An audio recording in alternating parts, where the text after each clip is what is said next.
Hi everyone, welcome to our Node.js tutorial. So this is going to be a very quick tutorial of how to set up Node.js server running. So what I've done before, I've created a folder called sample Node.js sample node app, and what I'm going to do now is use npm init command. So this will initialize your project structure. Npm init. Now it will ask you a couple of questions. Package name, I'm going to keep everything to default. So what you can see is happened, we've got our package.json file.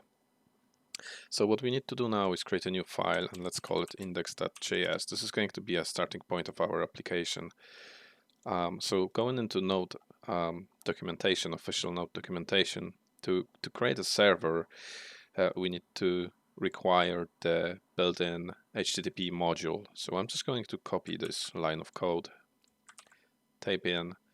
So basically what's happening is we're saying we would like to import HTTP module from Node.js. And then we have a function that accepts request and response.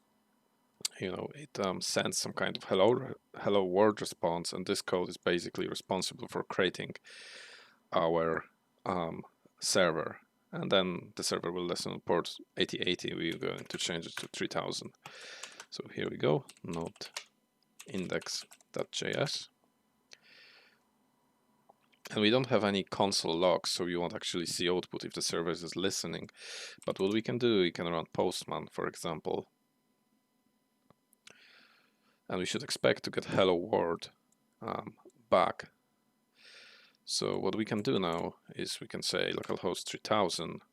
We don't need to send anything and post it, and you're getting back hello world with the status 200.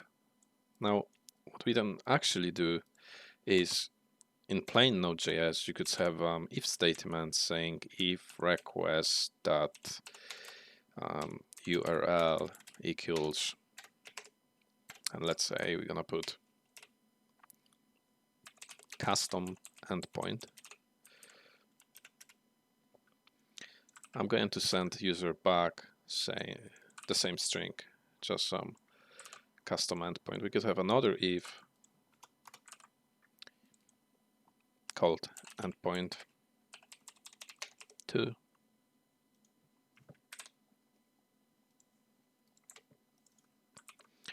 And we're just gonna send it back. So save this. We always have to restart our server unless you're using tools like NodeMon. So let's restart the server. And what we can do right now is, let's say I would like to invoke this endpoint.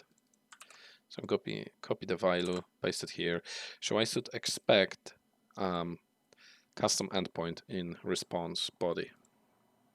And here we go, we've got it. Now we can call this endpoint. And we have endpoint 2. Now, interesting thing is gonna happen if I don't provide anything. The record's gonna hang.